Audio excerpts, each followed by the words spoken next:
Hello नमस्कार मेरे प्यारे दोस्तों। आज आप सभी को वेरी वेरी गुड मॉर्निंग। और अब हम लोग आज से अपने सेशंस को स्टार्ट करते हैं। और आज से हमारी जो सेशन स्टार्ट हो रही है वह है हमारा भारतीय राज्य व्यवस्था यानी इंडियन पॉलिटी। आज से हम लोग इंडियन पॉलिटी के अब हम लोग अपने टॉपिक के बारे में आगे डिस्कशंस करेंगे।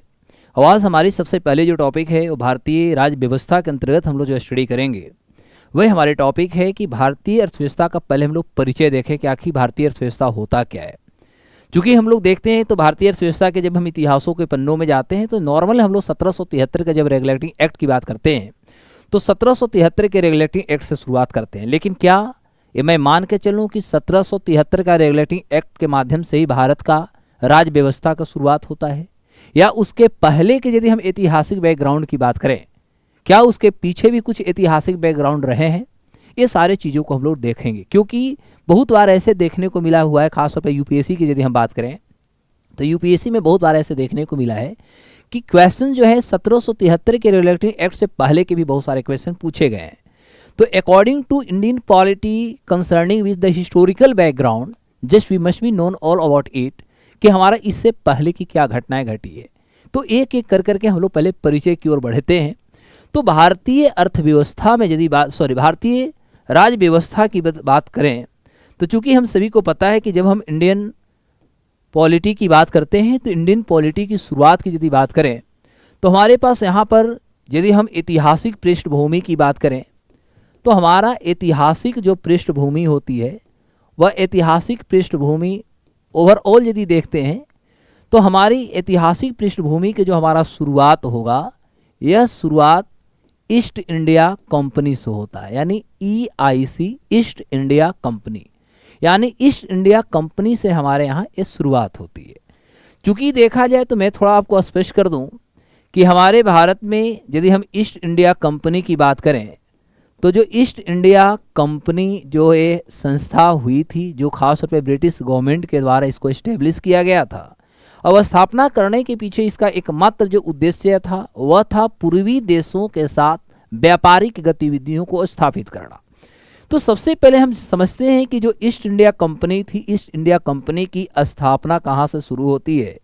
तो मैं आपको बता दूं कि ईस्ट इंडिया कंपनी की आप स्थापना याद रखेंगे, इसकी स्थापना पहली बार 31 दिसंबर 1600 ईस्वी को इसकी स्थापना हुआ था। ईस्ट इंडिया कंपनी की स्थापना के समय आप देखेंगे तो एलिजाबेथ के तो नाम आपने सुना होगा। तो उस समय एलिजाबेथ जो थी, एलिजाबेथ के माध्यम से ईस्ट इंडिया कंपनी एक ऐसी संस्था का निर्माण किया गया जो पूर्वी देश होते हैं वे सारे पूर्वी देशों के साथ 15 साल यानी 15 ईयर्स के ट्रेड के लिए उनको एक कह सकते हैं उनको समझौता ज्ञापन की गई, या कह सकते हैं उनको अनुमति दिया गया।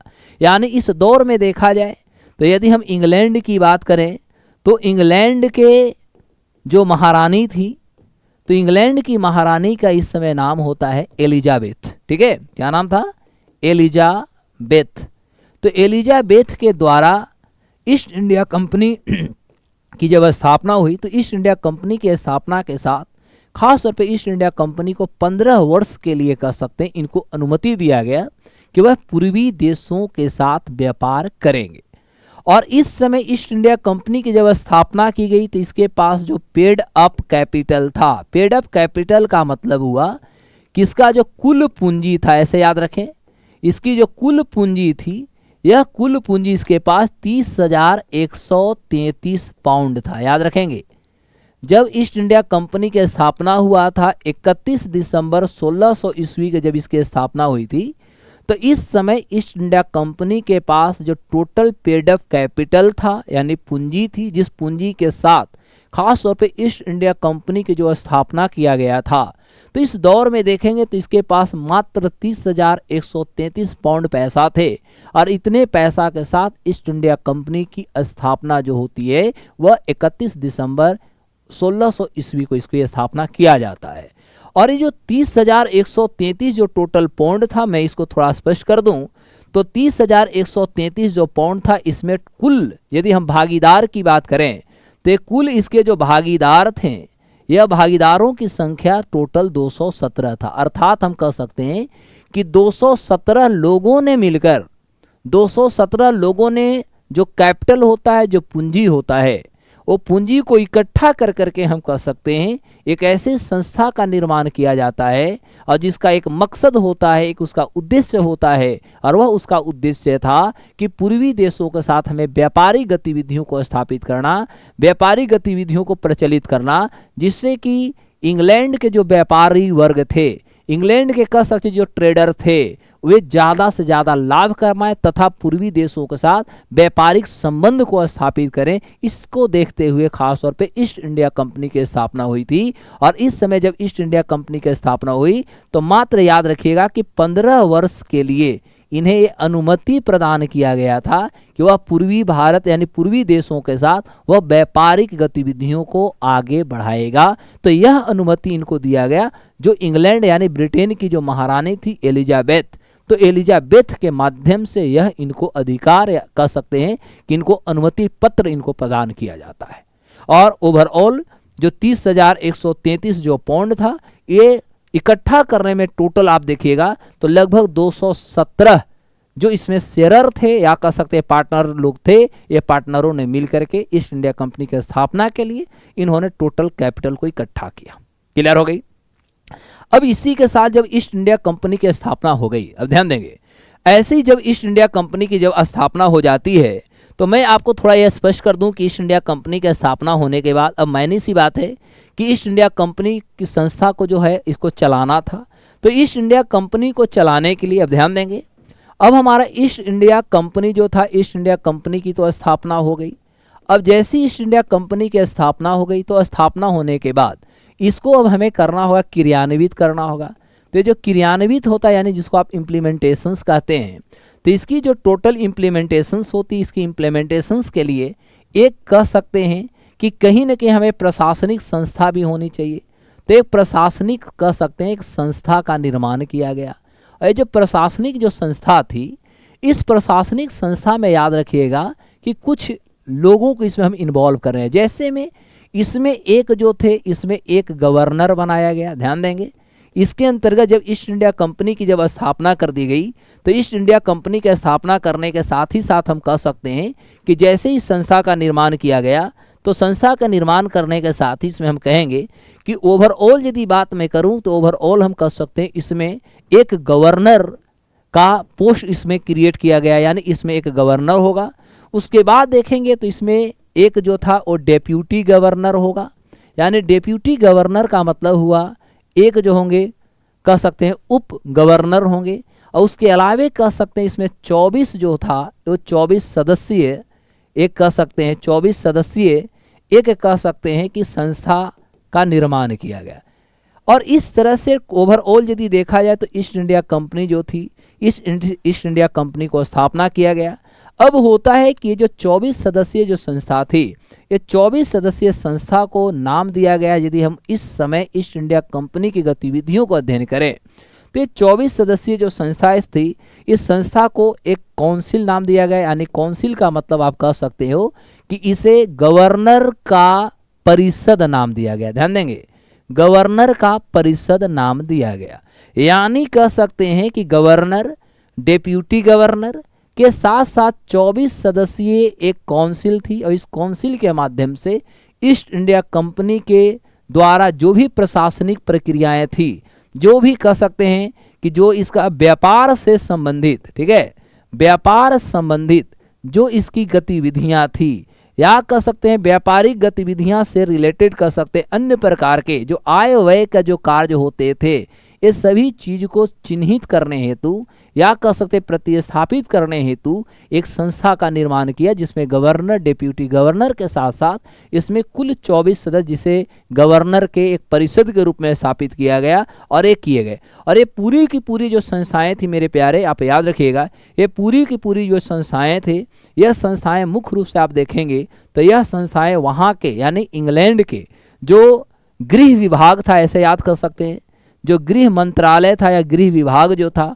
वह गृह विभाग के अंतर्गत ये सारे संस्थाएं काम करती थी। यानी इसकी जो देख रेख होती थी संस्था का, इसका देख रेख इंग्लैंड के गृह मंत्रालय यानी गृह विभाग जो थी वह गृह विभाग इसको करती थी। और इस तरह से पूर्वी देशों में धीरे धीरे अपना जो इनका एक व्यापार का जो कह सकते हैं उद्देश्य था, इस उद्देश्यों को ये प्रतिस्थापित करते, अपने उद्देश्यों को आगे बढ़ाते हैं। अब देखने वाली बात होगी कि यह जो हमारे पूरी की पूरी जो गृह मंत्रालय के अंतर्गत जो संस्थाएं काम कर रही थी, इस संस्था को कोर्ट ऑफ डायरेक्टर्स कहा गया। क्या नाम दिया गया?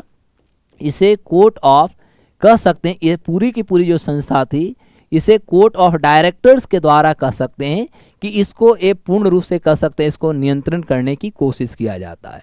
और इस तरह से जो ईस्ट इंडिया कंपनी थी, यह ईस्ट इंडिया कंपनी अपने व्यापारिक गतिविधियों को प्रतिस्थापित करता है। अब जब ये संस्थाएं भारत में काम कर रही थी तो इसी के दौरान आपको एक मैं स्पष्ट कर दूं कि इसी के दौरान एक और हमारे यहाँ नियमावली आती है जिसका नाम होता है 1726 का अधिनियम। कहीं कहीं मिलेगा, कहीं कहीं आपको जो मिलेगा 1726 का आपका अभिलेख मिलेगा या कह सकते हैं राजपत्र मिलेगा। यानी आप कह सकते हैं इन इंग्लिश आप कह सकते हो कि चार्टर ऑफ, ठीक है, राजपत्र मतलब चार्टर ऑफ 1726, यानी 1726 का एक चार्टर आता था। यानी 1600 में जब ईस्ट इंडिया कंपनी की स्थापना होती है तो इसकी ठीक स्थापना के जस्ट बाद हम देखेंगे कि जब ईस्ट इंडिया कंपनी को स्थापना हो गई तो उसके बाद एक संस्था का निर्माण की गई और जो संस्था का कार्य जो थी या कह सकते हैं एक जो चार्टर जो तैयार की जिसके माध्यम से गतिविधियों को प्रतिस्थापित, गतिविधियों को सुसज्जित रूप से चलाने हेतु एक राजपत्र लाया गया और उस राजपत्र का 1726 के राजपत्र नाम दिए गए। अब ये 1726 के राजपत्र में थे क्या था, तो इस राजपत्र के माध्यम से आप देखेंगे तो सबसे पहली बात जो कलकत्ता था और बॉम्बे था और हमारा मद्रास था, यानी तीन हमारे पास प्रेसिडेंसीज थे। ध्यान देंगे तो ये तीनों जो हमारे प्रेसिडेंसीज थे, ध्यान देंगे हमारे पास इस समय कौन कौन प्रेसिडेंसी थे, तो एक हमारा कलकत्ता, कलकत्ता को हम लोग बॉम्बे प्रेसिडेंसी कहेंगे, ठीक है। एक हमारा बॉम्बे प्रेसिडेंसी था और एक हमारा जो था वो मद्रास प्रेसिडेंसी था। तो आज के डेट में हम लोग पहले उसको कलकत्ता कहा जाता था, अब वर्तमान में इसका नाम हो गया है कोलकाता। याद रखिएगा, अब इसको कहा जाता है कोलकाता, ठीक है। वर्तमान में यदि नाम की बात करें, बॉम्बे को मुंबई हम लोग कहते हैं, ठीक है। और थर्ड नाम आपका मद्रास को हम लोग चेन्नई बोलते हैं, ठीक है।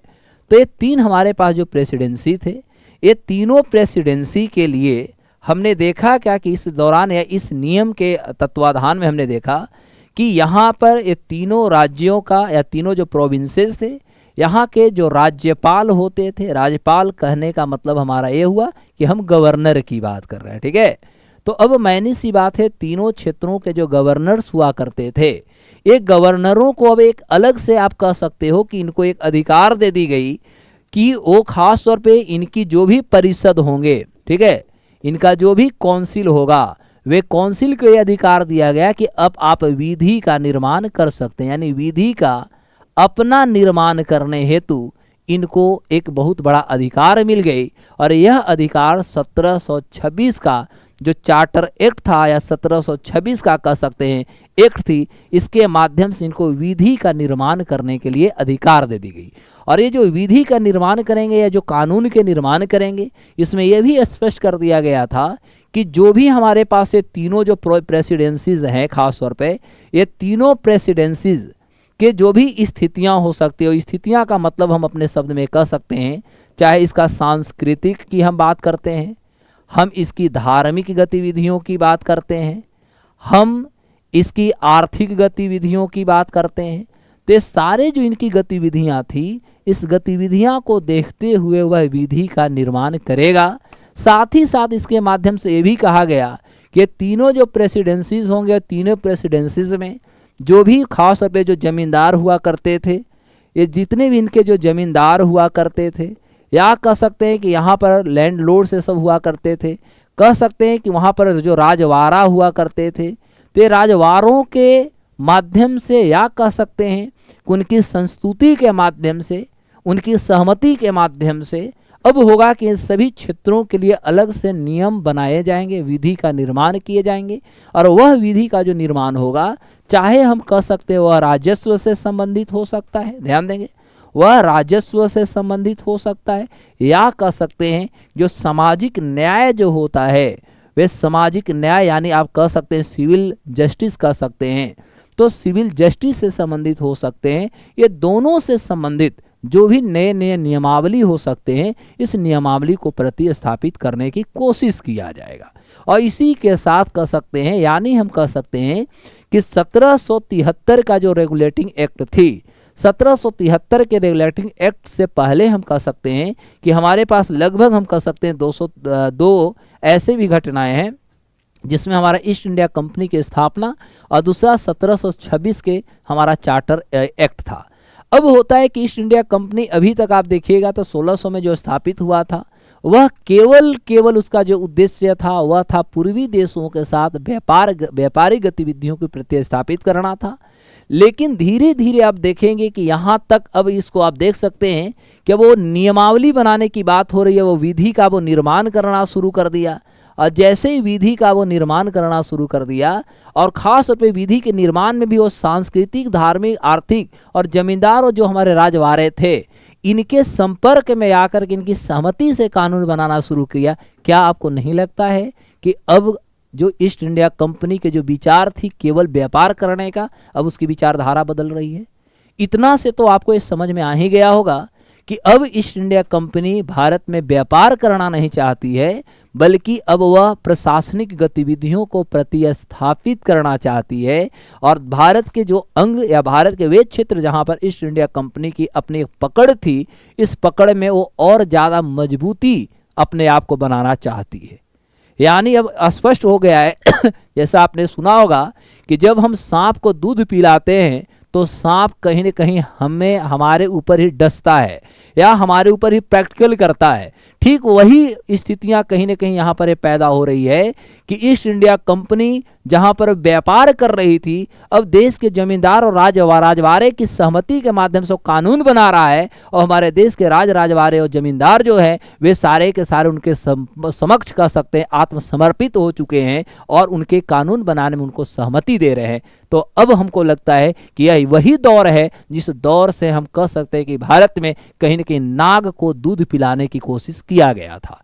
यानी हम कह सकते हैं राजवाड़ा, जमींदार तथा कह सकते हैं कि जो देश की आत्मीयता के बारे में समझ रहे होंगे, ऐसा नहीं कि नहीं समझ रहे होंगे, फिर भी कहीं न कहीं उनकी जो नीतियां हो सकती है उन नीतियां को समझने में कहीं न कहीं वो अपने आप को अनुकूल नहीं रहे होंगे। और यही कारण होगी कि अब हम ईस्ट इंडिया कंपनी की नीतियां जैसे बदलती है, हम उनकी बदलाव के साथ हम जांचने के लिए परखने में कहीं न कहीं खुद को असफल रहे होंगे। और अब ईस्ट इंडिया कंपनी अपनी कार्य प्रणाली को अब आगे बढ़ाती है। तो अब यहीं के बाद आप देखिएगा कि हमारे यहाँ होता क्या है। तो इसके बाद आप देखेंगे कि हमारे यहाँ 1764 में बक्सर का युद्ध होता है, ध्यान देंगे। अब इसके बाद आप देखेंगे तो 1764 जो होती है, 1764 में बैटल ऑफ बक्सर आपका हो जाता है। तो जैसे ही बैटल ऑफ बक्सर आपकी होती है, तो बैटल ऑफ बक्सर में हम सभी देखते हैं कि चाहे बंगाल के नवाब हो, ध्यान देंगे, चाहे वो बंगाल का नवाब हो या कह सकते हैं मुग़ल शासक जो थे, तो मुग़ल शासक की हम बात करेंगे, ठीक है। मुग़ल शासक यानी शाह आलम सेकंड जो थे। तो अब शाह आलम सेकंड की यदि बात करें तो ये सभी मिल करके जो बक्सर यानी बिहार में जो बक्सर का युद्ध हुई, ये बक्सर का युद्ध में 1764 में इनकी जो सामना हो रही थी, इनकी सामना हो रही थी ईस्ट इंडिया कंपनी के माध्यम से।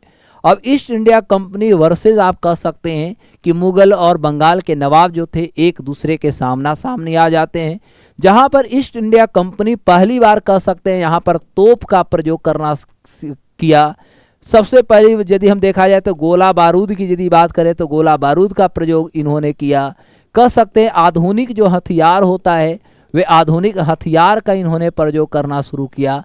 वहीं यदि मैं बात करूं तो जो हमारे पास बंगाल के नवाब जो मुग़ल शासक के साथ जुड़ करके कह सकते हैं ईस्ट इंडिया कंपनी का सामना कर रहे थे, इनके पास वही आप देखेंगे तो जो परंपरागत जो हथियार होता है वह परंपरागत हथियार से कहीं न कहीं इनकी सामना कर रहे थे, जिसके कारण हमने देखा कि इस जो युद्ध थी, इस युद्ध में कहीं न कहीं ईस्ट इंडिया कंपनी जो थी, ईस्ट इंडिया कंपनी की ओर सफलता हो जाता है, यानी सफल हो जाता है।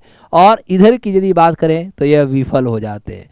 और इसी विफलता के साथ फिर आप देखते हैं कि 1765 में 1765 में आप देखते हैं कि एक ट्रीटी ऑफ इलाहाबाद होता है, ठीक है। ट्रीटी ऑफ इलाहाबाद अर्थात आप कह सकते हैं कि एक इलाहाबाद की संधि होती है, याद रखेंगे इलाहाबाद की यहाँ पर संधि होती है। और जो इलाहाबाद की यहाँ पर संधि होती है, इसी संधि के माध्यम से आप देखेंगे कि जो मुगल शासक हमारे शाह आलम सेकंड जो थे, इन्होंने इलाहाबाद की संधि में जो 1765 में हुआ, यहाँ पर हमने देखा कि इन्होंने जो इंग्लैंड की महारानी थी, ठीक है, इंग्लैंड की महारानी जिससे नाम है एलिजाबेथ, ध्यान देंगे तो एलिजा जो बेथ थी, एलिजाबेथ को 1765 में इलाहाबाद की संधि के माध्यम से इसे दीवान का अधिकार दे दिया जाता है, ठीक है। यानी दीवान का जो अधिकार था, ये दीवान का अधिकार ओवरऑल यदि देखा जाए तो अब कहीं न कहीं इंग्लैंड की जो महारानी थी, इंग्लैंड की महारानी को शाह आलम सेकंड जो थे, मुगल शासक जो थे, इनके माध्यम से दीवान के अधिकार इनको प्रदान कर दिया जाता है। थोड़ा सा मैं आपको बता दूं क्योंकि आगे तो हमें डेप्थ में जानना ही जानना है, ये दीवान होता क्या है। यानी दीवान का अधिकार की यदि बात करें तो दीवान का अधिकार होता क्या है।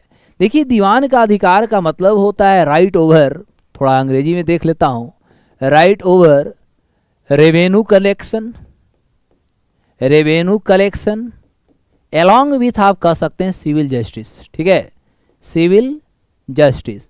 अर्थात हम कह सकते हैं कि जो इंग्लैंड की महारानी के जो अधिकार मिला और ये अधिकार का जो नाम दी गई दीवान का अधिकार, ये दीवान के अधिकार के माध्यम से इंग्लैंड की महारानी को दो दो अधिकार मिल गए। और वह अधिकार जो था सामने आपके सामने है। एक था रेवेन्यू, मतलब होता है जो राजस्व होता है, तो राजस्व जो कलेक्शंस होता है, तो राजस्व कलेक्शंस करने की इनकी अधिकार मिल गई। और दूसरा सिविल जस्टिस का मतलब होता है जो सामाजिक न्याय होती है, वह सामाजिक न्याय करने के लिए भी इनको अधिकार मिल गया। अर्थात न्याय का मतलब हम कह सकते हैं कि जो जज का काम होता है, जो जस्टिस का काम होता है, ये काम कर रहे हैं।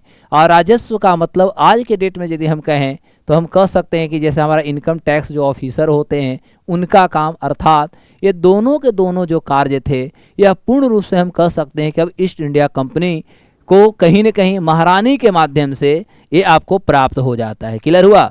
अब इस आधार पर हम कहेंगे कि जो अभी तक ईस्ट इंडिया कंपनी का केवल कह सकते हैं भारत में व्यापारिक गतिविधियां पर वो अपने आप को प्रतिस्थापित कर रहा था, अब इसके माध्यम से अब ईस्ट इंडिया कंपनी और इंग्लैंड की जो महारानी थी, अब वह प्रशासनिक कदम कहीं न कहीं भारत में बढ़ाना पूर्ण रूप से सही करते हैं। क्योंकि ईस्ट इंडिया कंपनी जो था, ईस्ट इंडिया कंपनी ने बुरी तरह से जब मुगल शासक को हराया, यहाँ तक कि नवाब बंगाल के नवाब भी बुरी तरह से हार गए, तो इनकी जो शक्ति थी, शक्ति का जो भांपना होता है या कह शक्ति का कितना मजबूती होता है, ये चीज़ों को कहीं न कहीं ईस्ट इंडिया कंपनी ने देख लिया। और इसके बाद ईस्ट इंडिया कंपनी की जो विचारधाराएं थी, यह विचारधारा बदल जाती है।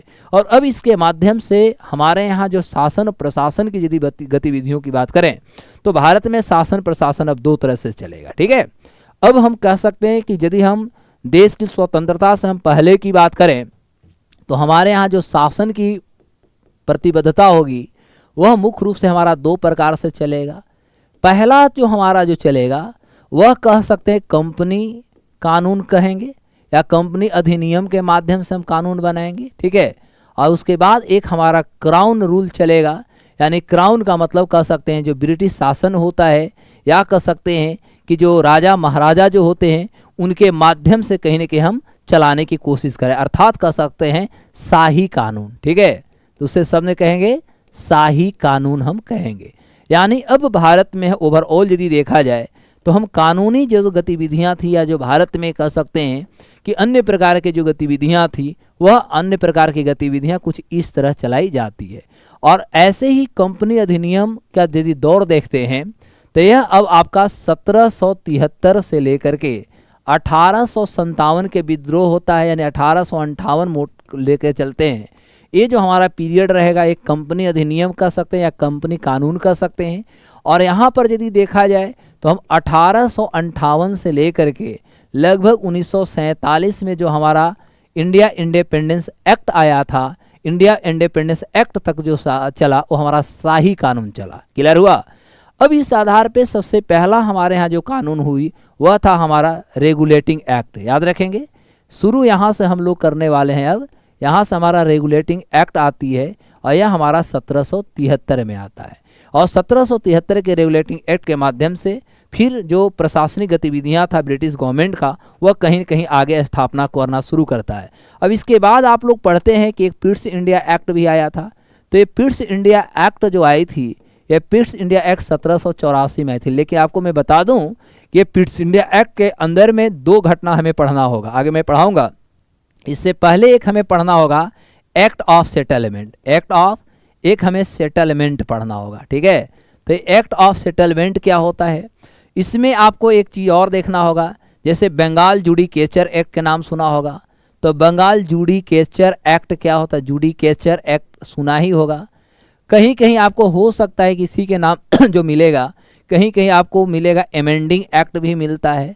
तो अब होता है कि एमेंडिंग यानी संशोधात्मक एक्ट क्या होता है, यानी एक्ट ऑफ सेटलमेंट कहेंगे, बंगाल जुडिकेचर एक्ट कहेंगे या एमेंडिंग एक्ट कहेंगे। तो ये सारे जो हैं 1773 का रेगुलेटिंग एक्ट और 1774 का 84 का जो हमारा पिट्स इंडिया एक्ट होता है, ये दोनों के बीच में एक कह सकते हैं कि बहुत बड़ी कह सकते हैं अंग्रेजों के द्वारा, हम अपने आप से अपनी भाषा में यदि हम कहें तो ये कहीं ना कहीं साजिश ही रहा होगा। तो उन्होंने एक बहुत बड़ी हम कह सकते हैं उन्होंने साजिश कहीं ना कहीं रचने की कोशिश किया और वह साजिश धीरे धीरे उनकी साजिश जो थी देश में प्रशासनिक गतिविधियों को प्रतिस्थापित करने में उनको एक कहीं ना कहीं बहुत ज़्यादा मजबूत करने की कोशिश किया। अब इसके बाद 1784 के बाद यदि देखेंगे तो आपका अब चार्टर एक्ट आ जाएगा, ठीक है। तो ये चार्टर जो एक्ट आएंगे यह सबसे पहली बात 1793 में आएगा। क्लियर हुआ, यानी 1793 की चार्टर जो एक्ट आएगी, 1793 के बाद इसमें अब 20-20 साल का आपको इंक्रीमेंट हम लोग करते जाएंगे। तो जैसे हमारे पास हो गया 1793 का चार्टर एक्ट, उसके बाद 20 साल इसमें आप ऐड करेंगे तो आपका होगा चार्टर एक्ट 18, है ना, 1813 हो जाएगा। फिर आपका एक चार्टर एक्ट जो आ जाएगी, यह चार्टर एक्ट बनेगा 1813 में 20 जोड़ देंगे तो ये 1833 हो जाएगा। इसके अलावे आप एक लास्ट हमारा चार्टर एक्ट बनेगी, वह चार्टर एक्ट जो होगा वह 1853 होगा। क्लियर हुआ, क्योंकि इसी जो चार्टर एक्ट थी, इसी चार्टर एक्ट को हम लोग अंतिम चार्टर एक्ट मानेंगे, क्योंकि इसके बाद 1857 के जो विद्रोह थी वह 1857 के विद्रोह कहीं न कहीं शुरू हो जाता है। तो इस प्रकार से हम कह सकते हैं कि 1857 के जो विद्रोह हुए, ये 1857 के विद्रोह के बाद जो नीतियाँ थी, ये नीतियाँ कहीं न कहीं चेंज हो जाते हैं। और ओवरऑल 1857 के विद्रोह में जिस तरह से भारतीयों ने अपना एकता का परिचय दिया, लेकिन पूर्ण रूप से नहीं, क्योंकि इसमें दक्षिण भारत की बात करें तो दक्षिण भारत पूर्ण रूप से इसे अलग था। देश के राज रजवाड़ा जमींदार की बात करें, इंटेलेक्चुअल वर्ग की बात करें, शहरी लोगों की बात करें, तो 1857 के विद्रोह में उन्होंने जान कह सकते हैं यदि एक जुटता का परिचय दिया होता तो मुझे लगता है कि 1857 में ही भारत आज़ाद हो गए होते। यानी बहुत सारे ऐसे देश के राज रजवाड़ा तथा जमींदार के साथ साथ कह सकते हैं महाराजा लोग ऐसे थे जिन्होंने अंग्रेजों को सहयोग किया, अंग्रेजों को अन्य प्रकार से कह सकते हैं उनको संरक्षण प्रदान किया, और यही कारण थी कि 1857 के विद्रोह में हम हार गए। वो अलग बात है कि मंगल पांडे जी के द्वारा आग का जो कहा जाता है चिंगारी, ये चिंगारी सुलगाई गई, लेकिन एक रूपता न होने के कारण कहीं न कहीं समस्या बनी थी। अब इसके बाद हम जैसे ही 1857 के विद्रोह हुआ है, तो 1857 के विद्रोह के बाद जो हमारा कंपनी अभी तक रूल कर रही थी, अब कंपनी करने में असमर्थ हो जाती है, और यहाँ पर पूरा के पूरा जो इनकी अधिकार दिए गए हैं, ये पूरा के पूरा जो अधिकार था, इस अधिकार का ट्रांसफ़र जो होता है, यह ट्रांसफ़र शाही को कर दी जाती है। और यहाँ पर देखिएगा तो यहाँ पर इंग्लैंड के जो महारानी थी, तो इंग्लैंड की महारानी अब नई आ जाती हैं जिसका नाम होता है विक्टोरिया। याद रहे ना, विक्टोरिया, यानी अब यहाँ पर इंग्लैंड की एक नया महारानी बन जाती है विक्टोरिया, और इस विक्टोरिया के माध्यम से अब भारत में कह सकते हैं शाही शासन जो होता है वो शाही शासन को स्थापना कर दिया जाता है। यानी कंपनी अधिनियम अब हमारा ख़त्म हुआ, अब हमारा गवर्नमेंट ऑफ इंडिया एक्ट यहाँ से शुरू होगा। तो गवर्नमेंट ऑफ इंडिया हमारा एक्ट 1858 यहाँ पर शुरू होता है, और 1858 के जो हमारा एक्ट थी इसके माध्यम से अब कंपनी नहीं बल्कि कह सकते हैं शाही कानून जो था वे शाही कानून यहाँ से शुरू होता है। दूसरी बात हम कह सकते हैं कि भारतीयों को मैनिपुलेट बनाने की सारे जो प्रक्रियाएं होती हैं, जो नीतियां होती हैं, वह अंग्रेजों के द्वारा यहाँ पर शुरू किया जाता है। भारतीयों को लुभाने हेतु अपने उनका जो परिषद था, गवर्नर जनरल यानी वायसराय यहाँ पर हो जाएंगे, तो वायसराय के जो परिषद थे उसमें कुछ भारतीयों को जगह भी दिया गया, जिससे कि भारतीयों को लगे कि ना हमारी भी सुरक्षा और हमारी भी सम्मान हो रही है। लेकिन सम्मान नहीं हो रही थी, बल्कि उनका माइंड वॉश नेगेटिविटी तौर पर हो रहा था, उनका उपयोग किया जा रहा था, केवल उनका कह सकते हैं कि कहीं ना कहीं शोषण हो रहे थे। उसके बाद इंडिया काउंसिल एक्ट बनता है। ठीक इसके बाद तो इसके बाद जो हमारा इंडिया काउंसिल एक्ट बना, तो इंडिया काउंसिल एक्ट जो बनी ये 1861 में बना। एक और इसके बाद आप इंडिया काउंसिल एक्ट देखिएगा, तो फिर इंडिया काउंसिल एक्ट जो बना वो 1892 में बना। इंडिया काउंसिल एक्ट ये 1891-92 आप देखेंगे तो ओवरऑल ये शुरू होता है, तो 1892 में शुरू होती है। देन आफ्टर देखेंगे तो इसके बाद हमारा भारत परिषद अधिनियम बना था, है ना। इसके बाद हमारा भारत परिषद अधिनियम बना। तो ये भारत परिषद जो हमारा अधिनियम बनी, ये भारत परिषद अधिनियम बनने से बाद 1892 के बाद सीधे आप 1909 के दौर में आइएगा, तो 1909 में भारत परिषद अधिनियम का निर्माण किया गया। फिर भारत सरकार अधिनियम एक बना, भारत सरकार अधिनियम का निर्माण की गई। ये भारत सरकार अधिनियम जो बनी इसका निर्माण 1919 में कर दिया गया। उसके अलावा यदि देखेंगे तो हम भारत सरकार अधिनियम 1935 भी देखेंगे। भारत सरकार अधिनियम, भारत सरकार अधिनियम यह भारत सरकार अधिनियम 1935 बना। एक तरह से कह सकते हैं कि आज का जो हमारा संविधान है, हमारा वर्तमान के संविधान का लगभग 75% मोर और लेस डायरेक्ट और इनडायरेक्ट यू कैन से आप कह सकते हैं कि कहीं ना कहीं यहीं से पूर्ण रूप से लिया गया। उसके बाद आप देखेंगे तो इसमें अगस्त प्रस्ताव आया 1940 में, आप देखेंगे तो इसके बाद भी हमारा इतिहास जुड़ते, जैसे 1940 का हमारा अगस्त प्रस्ताव आ जाएंगे।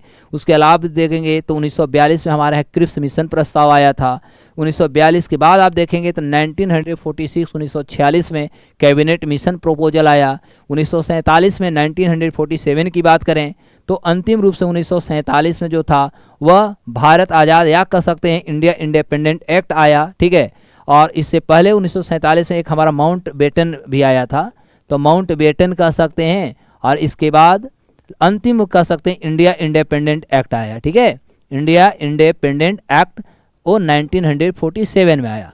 और ये 1947 को इंडिया इंडिपेंडेंट एक्ट के माध्यम से भारत को मुख्य रूप से देखिएगा तो दो भागों में बांट दी जाती है। एक हमारा हिंदुस्तान हो जाता है और एक धर्म के आधार पर एक देश का निर्माण होता है जिसका पाकिस्तान नाम होता है। ठीक है, अच्छा आप लोग से मेरा एक गुजारिश होगा कि आप लोग इस एपिसोड में हमें बताएंगे जब हम पाकिस्तान 1947 का 1947 का जब हम लोग देखते हैं इंडिया इंडिपेंडेंट एक्ट जब आती है, तो इंडिया इंडिपेंडेंट एक्ट के माध्यम से ध्यान देंगे, इंडिया इंडिपेंडेंट एक्ट के माध्यम से अब हम देखते हैं कि भारत और पाकिस्तान यानी एक होता है हिंदुस्तान जिसे हम अपने देश को भारत कहते हैं, और एक होता है देश जिसका नाम होता है पाकिस्तान, जिसको आप नापाक ही कहें तो ज़्यादा अच्छा है। ठीक है, अब प्रश्न होता है कि जो दो देश राष्ट्र बने, सबसे पहला आपसे हमारा क्वेश्चन होगा कि जो पाकिस्तान है, पाकिस्तान, इस पाकिस्तान का आपको फुल फॉर्म बताना होगा, इसका फुल फॉर्म का क्या होता है, तथा ये पाकिस्तान का कॉन्सेप्ट पहली बार किसने दिया था, ये आपको कमेंट सेशन में आपको बताना है। ठीक है, कमेंट सेशन में आप हमें जरूर बताएं कि इसके माध्यम से जो भारत का विखंडन हुआ या कह सकते हैं बंटवारा हुई भारत और पाकिस्तान में, तो पाकिस्तान शब्द तो किसी ने दिया हो तो सब लोग पता ही होगा कि चौधरी रहमत अली ने दिया था। लेकिन जो सपना था पाकिस्तान बनाने के लिए, पाकिस्तान का जो उन्होंने कह सकते हैं एब्रिविएशंस के रूप में दिया कि हम पाकिस्तान के कुछ हम ऐसा बनाना चाहते हैं, विश्व का एक ऐसा स्वर्ग वाला देश बनाना चाहते, वो था क्या, थोड़ा आप लोग हमें कमेंट सेशन में बताएंगे। तो ओवरऑल यदि देखा जाए तो भारत में यदि हम बात करते तो भारत में जो हमारा राज्य व्यवस्था होती है, तो राज्य व्यवस्था की यदि बात करें तो भारतीय राज्य व्यवस्था का जो इतिहास होती है वह ओवरऑल यदि देखा जाए तो मुख्य रूप से हम संवैधानिक जो हमारा होता है, तो हम कह सकते हैं कि संवैधानिक जो हमारा विकास हुआ वह संवैधानिक विकास और हमारा 1773 के रेगुलेटिंग एक्ट से होता है। लेकिन देखा जाए तो 1773 के रेगुलेटिंग एक्ट के पहले भी बहुत सारे घटनाएं घटे हैं। 1773 और 1784 के यदि पिट्स इंडिया एक्ट के देखें तो इसके बीच में भी बहुत सारे घटनाएं घटे हैं। तो बहुत सारे हम लोग इस टॉपिक में आगे की क्लासेस में हम लोग ये सारे चीज़ों को अंदर की बात जो कहा जाता है, अंदर की बात क्या है, वो सारे चीज़ों को हम लोग सीखेंगे, जानेंगे, जो अभी तक आपको नहीं बताया गया है। केवल कह सकते हैं कि कुछ किताबों में जो चर्चा की है वही सारे चीज़ों को बताई, आंतरिक रूप से उसके अंदर में क्या है ये सारे चीज़ों को हमें नहीं बताया गया है। ठीक है, तो ये सभी चीज़ों को हम लोग आगे की क्लासेस में देखेंगे। और आप लोग से रिक्वेस्ट है, आप लोग ज़्यादा से ज़्यादा दोस्तों को, लोगों के बीच में इस वीडियो को शेयर करें। फिर हम लोग मिलते हैं इस एपिसोड के साथ, तब तक के लिए नमस्कार, जय हिंद।